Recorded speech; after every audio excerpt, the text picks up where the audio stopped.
फिर से आपका हमारे यूट्यूब चैनल में स्वागत है। तो बच्चों, आप लोग का 12th क्लास का मैंने फर्स्ट बुक से 2 चैप्टर करा दिए थे, तीसरे चैप्टर के फर्स्ट एपिसोड दे दिए थे। और ये सेकेंड बुक है जिसका फर्स्ट चैप्टर मैंने स्टार्ट करा था, जिसमें फर्स्ट चैप्टर का 2 एपिसोड मैं दे चुका हूँ। ये एपिसोड नंबर 3 है, ठीक है। तो इसमें जहाँ तक पढ़ लिए थे उसके आगे पढ़ना है रजवाड़ा के बारे में। क्या है रजवाड़ा? देखो, जब ब्रिटिश सरकार थी हमारे इंडिया में, तो उस समय पूरे कंट्री में 2 तरीके से शासन चलाया जाता था, ठीक है। एक था आपको जहां डायरेक्ट और यहाँ पे इनडायरेक्ट।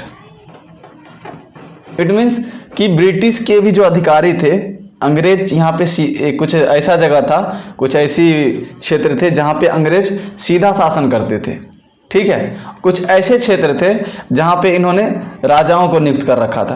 राजा जो है ना, इसका गुलामी, मान लो कि गुलामी कर रहा था राजा, यानी छोटे बड़े आकार के ऐसे राज्य भी थे जहाँ पे राजाओं के द्वारा शासन किया जाता था। लेकिन इसके द्वारा जो कर वसूला जाता था वो ब्रिटिश सरकार को देना पड़ता था। मतलब ये ब्रिटिश जो है ना, कुछ ही जगह आप खुद शासन करता था, नहीं तो आप अपने गुलामी ये राजाओं के द्वारा करवाता था। इसीलिए आज यही दिन है कि जो राजा थे, इंडिपेंडेंस होने के बाद, आज़ाद होने के बाद, उनके पास ज़मीन ज़्यादा रह गई, ठीक है। उनको कुछ प्रिविलेंस मिला, जैसे प्रिवी पर्स का नाम सुने होंगे। तो जब रजवाड़ों को मिलाया जा रहा था तो उसमें कुछ छूट दी गई, तो उनके पास ज़्यादा ज़मीन है। तो यही सब चीज़ हम लोग के यहाँ समाज में फ़र्क देखने को मिलता है कि जो बड़े उच्च जाति के लोग थे, अंग्रेज़ों के गुलामी कर चुके थे, वो अंग्रेज़ों में काम करे थे, ठीक है। तो उनको कुछ प्रिविलेंस दिया गया, उन्हें जो ब्रिटिश सरकार ने कुछ ज़मीन दे रखा था, जो आज आपको ऊपर नीचे देखने को मिलता है, जो उसी का रिजल्ट है आज, ठीक है। टोटल रजवाड़ा कितना था? आपको 565 था, ठीक है। तो रजवाड़ा जो विलय होता था उसमें क्या समस्या थी, ठीक है। सबसे बड़ी बात है, जब हमारा भारत आज़ाद हो रहा था तो ब्रिटिश ने क्या करा, उन्होंने ये भी घोषणा कर दी कि भारत के आज़ाद होते के साथ पहले नंबर तो डिवाइड होगी, ठीक है, भारत पाकिस्तान में, जिसमें पाकिस्तान में 2, पूर्वी पाकिस्तान और पश्चिमी पाकिस्तान और भारत। अगर जो रजवाड़ा हैं वो खुद स्वतंत्र रहना चाहते हैं तो स्वतंत्र रहें, अन्यथा पाकिस्तान में मिल जाए या तो इंडिया में आप अपने स्वेच्छापूर्वक रजवाड़ा मिल सकते हैं। ये उन्होंने बोल दिया तो रजवाड़े के मतलब मन में लड्डू फूटा ढूम, वही वाला हो गया हाल। तो कुछ रजवाड़े ऐसे थे, कट्टर थे, जो सोच रहे थे हम अपना शासन इस क्षेत्र में हम खुद करेंगे। तो ऐसा ही समस्या कुछ रजवाड़ों के साथ आया, मणिपुर, हैदराबाद का निजाम, ये सब के बारे में पढ़ेंगे आगे, ठीक है। और जैसा कि मैंने बता दिया कि रजवाड़ों को भी इजाज़त मिल गई कि आप जिस तरह से चाहो उस तरह से उसमें ऐड हो सकते हो, ठीक। मतलब रजवाड़ों को बोला गया तो पाकिस्तान में मिल जाओ या तो हिंदुस्तान में, अन्यथा आप खुद स्वतंत्र रूप से अपने अस्तित्व में जैसे हो वैसे ही रहो, ठीक। और ये जो फैसला है ना, वो लेने का एक ही आदमी का अधिकार था, जो राजा थे, रजवाड़ा के राजा, उनका अधिकार है। सबसे पहले त्रावणकोर तमिलनाडु स्टेट में था, वहाँ के राजा अपने आप को आज़ाद रहने की घोषणा की कि भाई हम ना पाकिस्तान में मिलेंगे ना इंडिया में, ठीक है, हम जैसे हैं वैसे ही ठीक हैं, ठीक है।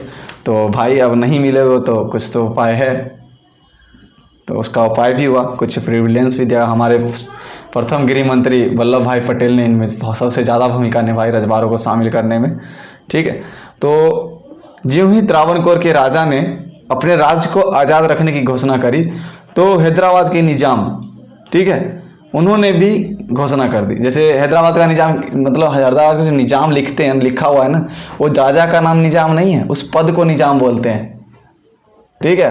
तो शासक को बोलते हैं शासक, ठीक है। तो वहाँ के जो निजाम थे, निजाम का नाम नहीं पता, वो जो निजाम थे उन्होंने भी खुद को आज़ाद रहने की घोषणा करी, ना हम पाकिस्तान में ऐड होंगे ना हिंदुस्तान में ऐड होंगे। तो क्या करोगे भाई, चलो आज़ाद रहो, देखते हैं आगे क्या होता है, कितना दिन आज़ाद रहोगे। हाँ, कुछ शासक ऐसे भी थे जो आज़ादी मिलते ही अपने आप को इंडिया में मिला लिया, कुछ पाकिस्तान में मिला लिए, और कुछ ऐसे थे जो संविधान सभा में शामिल होना भी नहीं चाह रहे थे, जैसे भोपाल के नवाब, खुद आप अपने आप को ज़्यादा नवाब समझते थे, ठीक है। देखो, तो भारतीय स्वतंत्रता संग्राम का लक्ष्य क्या था? एकता और आत्मनिर्णय के साथ साथ, ठीक है, एकता और आत्मनिर्णय के साथ साथ लोकतंत्र का रास्ता अख्तियार करने का। हमारे जो भी स्वतंत्रता संग्रामी थे उनका ये लक्ष्य था कि एकता और आत्मनिर्णय के साथ साथ हम कैसे लोकतंत्र की ऐसी रास्ता अपनाएं जो बेहतर साबित हो। उनके पास ये लक्ष्य था, ये उनका लक्ष्य था। तो अधिकतर रजवाड़े जैसे कि मैंने बता ही दिया और लोकतांत्रिक रूप से मतलब चल रहे थे। कुछ बोले हम खुद स्वतंत्र रहेंगे, कुछ पहले ही मिल गए, तो कुछ यहाँ आपको संविधान सभा में शामिल होने तक नहीं किया। ठीक है, तो सर्वपल्ली राधाकृष्णन जो फर्स्ट आपको गृह मंत्री थे, आपको कौन, वल्लभ भाई पटेल। यस, कुछ देर पहले ही बताया था, भूल गया था। ठीक है, वल्लभ भाई पटेल ने अपने आप को इस रजवाड़ों को मिलाने में इन्होंने महत्वपूर्ण भूमिका निभाई। वो देखेंगे कि उन्होंने क्या भूमिका निभाई आगे भी। अगला ये 3rd एपिसोड है, आप अभी लिखना है, अभी समझना है आपको। इसके नीचे नोट्स है, आपको मैं दे दूंगा, आप देख के लिख लो। अब देखते हैं सरकार का क्या नज़रिया था कि रजवाड़ों को कैसे मिलाएं, क्या किया जाए। कुछ प्रिविलेंस दिया जाए तब मिलेंगे, कुछ लोभ दिया जाए तब मिलेंगे, क्या देखते हैं क्या सरकार की क्या नज़रिया थी। छोटे बड़े भिन्न भिन्न आकार के जो देश में बटे जाने की जो संभावना बढ़ रही थी, ठीक है, उनके विरुद्ध, जैसे कि मान लो कि अगर भारत है उसके अंदर ही 565 रजवाड़े हैं, अगर ये अलग अलग स्वतंत्र रहना चाहते तो हमारा इंडिया कितना छोटा बच जाता। ये तो खुद स्वतंत्र है। तो इनके विरुद्ध अंतरिम सरकार जो थी उस समय कांग्रेस, उन्होंने कड़ा रुख अपनाया। देखते हैं क्या अपनाया। मुस्लिम लीग ने भारतीय जो कांग्रेस थी, राष्ट्रीय कांग्रेस, उसका विरोध करा। ठीक है, और सबसे इंटरेस्टिंग आपको जम्मू कश्मीर के जो रजवाड़े थे, ठीक है, वो पढ़ोगे आपको ज़्यादा इंटरेस्टिंग लगेगा। उन्हीं के वजह से 1947-48 का जो युद्ध हुआ था भारत पाकिस्तान में, उसी का परिणाम है, रजवाड़ों को मिलाने के चक्कर में हुई थी। तो उसी में हमारा कुछ इंडिया का पार्ट पाकिस्तान में अभी भी है, तो आगे पढ़ेंगे इसको भी। ठीक है, तो मैंने बताया कि सरदार वल्लभ भाई पटेल गृह मंत्री थे, तो उन्होंने क्या भूमिका, इन्होंने बहुत बड़ी ऐतिहासिक भूमिका रजवाड़ों को मिलाने में सूझबूझ के साथ इन्होंने बोला, आप आओ, आप सिर्फ इंडिया में मिल जाओ, ठीक है, और शासन आप ही करना और हमारी सरकार वहाँ पे देख रेख करेगी। तो यानी आंतरिक सरकार करने का मतलब सारा बागडोर, रक्षा विभाग का बागडोर, जैसे मणिपुर में ऐसा हुआ था कि रक्षा विभाग के बागडोर और आंतरिक जो भी मामले थे, वो आंतरिक मामले वहाँ के राजा करते थे और रक्षा विभाग चाहे कुछ सरकारी संबंधित सारा आंतरिक सरकार करती थी। तो मिसाल तौर पे जो है ना उड़ीसा जो है ना, उड़ीसा में तब कितना था, देखो 26 रजवाड़े थे, ठीक है, और छत्तीसगढ़, CH लिखता हूँ, CH लिख देता हूँ, छत्तीसगढ़ में 15 थे। और जो सौराष्ट्र कहलाता था पहले, सौराष्ट्र, उसमें 14 बड़े बड़े रजवाड़े थे और 119 छोटे। सोचो 565 में सौराष्ट्र में 119 रजवाड़े थे। लेकिन एक और भी बेनिफिट, जो भी हमारा आज़ाद हिंदुस्तान से सटी सीमा से जो भी रजवाड़े थे, अगस्त 1947 में भारतीय संघ में शामिल हो गए पहले ही, जैसे कि मैंने पहले बता दिया है। अधिकतर रजवाड़े के शासकों ने अधिकतर मान लो ना 80% रजवाड़ों ने प्रॉब्लम क्रिएट नहीं करी, सीधा इंडिया में मिल गया, क्योंकि उन्हें भी लगा था इंडिया के जो हैं शासक वो क्रूर नहीं है पाकिस्तान की तरह, क्योंकि उस समय क्रूर थे। अगर क्रूर नहीं होते तो ये विभाजन का नौबत नहीं आता। और आज पुनः हमारे समाज में देखा जा रहा है, ऐसी स्थिति ला रहे हैं लोग कि फिर से हमारा देश जितना बड़ा है, फिर से लग रहा है इसका टुकड़ा हो जाएगा।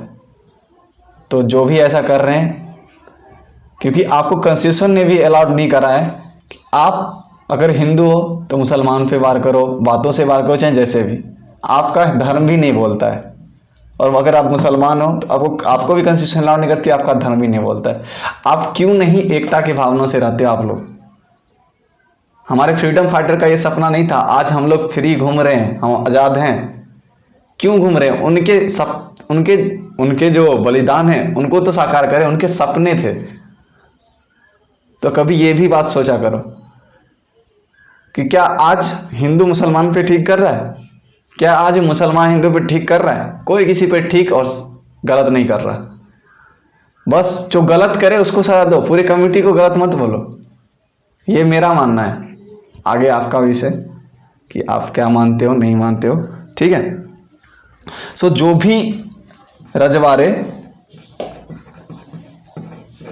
रजवाड़े थे उन्होंने भारतीय संघ में तो विलय होगा, लेकिन उस विलय जब हुआ था तो उस सहमति पत्र का कुछ नाम होता है जो बहुत ज़्यादा इम्पोर्टेंट है, 1 मार्क्स में पूछ देता है। अधिकतर ही ईयर में ये क्वेश्चन पूछा है कि जब रजवाड़े हिंदुस्तान में विलय हो रहे थे तो उस सहमति पत्र पे हस्ताक्षर जो करते थे उस सहमति पत्र का क्या नाम है, तो उसका नाम होता था इंस्ट्रूमेंट ऑफ एक्सेशन, ठीक है। आई होप आप यहाँ तक समझ गए होंगे। तो आपको अब हम पढ़ाएंगे क्या, अब आपको अभी आज लगता है आज का एपिसोड यहीं ख़त्म करते हैं, क्योंकि नेक्स्ट एपिसोड में आपका ख़त्म हो जाएगा। आपको हैदराबाद के राजा के बारे में पढ़ना है, उसके बाद मणिपुर के राजा के बारे में पढ़ना है, ठीक है। और भी कुछ है टॉपिक, जैसे राज्यों का पुनर्गठन कैसे हुआ, लास्ट यही है, ठीक है। आई होप कि नेक्स्ट एपिसोड में आपको कंप्लीट कर देंगे।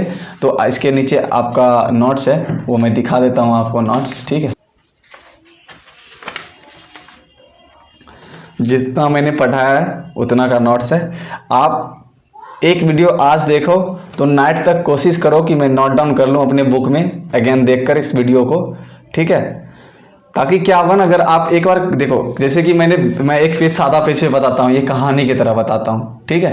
ये आपको ही पता है, अगर समझ आती होगी तो कमेंट करना ताकि मुझे मोटिवेशन मिले, नेक्स्ट वीडियो और भी बेहतर करने की कोशिश करूँगा, क्योंकि कमेंट से ही मोटिवेशन मिलता है और कुछ सीख भी मिलता है, क्योंकि शिक्षा पाने की कोई एज नहीं होती है। तो अगर आप हमसे छोटे भी हो, कुछ गलत कर रहे हो तो आप बताएं, ठीक है। तो ये आप आई होप कि आप देख लिए होंगे, आप नोट डाउन कर लेंगे, ठीक है। हाँ, तो आपका नेक्स्ट पेज आपको ये रहा, क्योंकि मेरा सादा पेज थोड़ा ख़त्म हो गया था, ये मैंने जैसे बता दिया था आपको, ठीक। 1 मिनट, तो आप सिर्फ इसको नोट डाउन कर लेंगे कि आप अभी जो नोट डाउन करोगे ना तो कोई भी तरह की प्रॉब्लम नहीं होगी, क्योंकि मैं पूरी तरीके से समझा दिया हूँ। इसमें जितना लिखा है मैंने सारा कुछ समझा दिया है, समझाने से पहले दिखाने से पहले मैं समझा देता हूँ, ताकि आपको नोट डाउन करते वक्त कोई प्रॉब्लम क्रिएट ना हो, ठीक है। तो आप देख लें और आप लोग मेहनत करें तो आई होप कि आप लोग अच्छा स्कोर कर सकते हो, क्योंकि कछुए के चाल से चलो बट लगातार चलते रहो, ठीक है। आई होप ये देख लिए होंगे आप। आगे बढ़ा देता हूँ मैं, कुछ कारणवश मैं बोर्ड पे नहीं आ पा रहा हूँ, आई होप कि जल्दी आ जाऊँगा, ठीक है। तो आप बस आई थिंक ऐसे भी आप लोग को अच्छा लग रहा होगा, मुझे ऐसा लग रहा है, क्योंकि मैंने बैठकर मेहनत करा है और आपके लिए नोट्स तैयार करा है। तो बस मैं आपके लिए मेहनत कर रहा हूँ, आप अपने लिए मेहनत करो। और जब तक लॉकडाउन है सरकार की बात मानो और घर रहो, सुरक्षित रहो। इसीलिए तो घर से पढ़ा रहे हैं, ताकि आपके पास मोबाइल है उसका एक सही यूज हो, क्योंकि सोशल मीडिया का एक सही यूज होने के बाद आप बहुत ही अच्छे जगह पे जा सकते हैं। ये निज़ाम के बारे में मैंने पहले ही दिखा दिया है, इसके लिए सॉरी। कल मैं पढ़ाऊँगा पहले निज़ाम के बारे में, फिर आपको बता दूंगा, ठीक है। देख रहे हैं नोट्स, तब तक बाय, ठीक है, ओके। नेक्स्ट वीडियो एपिसोड में फिर से मिलते हैं। कल आपका फर्स्ट चैप्टर ये सेकंड बुक का ख़त्म हो जाएगा, मे बी आज हो सकता है, तो कल, आज नहीं, कल सुबह तक आपको हिस्ट्री का हड़प्पा जो पढ़ा था मैं उसका 3rd एपिसोड करा दिया था, 4th एपिसोड आपको मिल जाएगा, क्योंकि थोड़ा हिस्ट्री में लॉन्ग एपिसोड जाती है तो वीडियो लेंथी हो जाती है, 15-20 मिनट से ऊपर हो जाती है, इसके लिए सॉरी। बट आप लोग पूरा वीडियो देखना, स्किप मत करना, क्योंकि कहीं भी एक पॉइंट आप अगर मान लो छोड़ दिए तो बाद में आपको समझने में प्रॉब्लम होगी। फर्स्ट टाइम सुन लो, सेकेंड टाइम आप देख के नोट डाउन कर लो, ओके। तब तक बाय, लॉकडाउन तक घर में।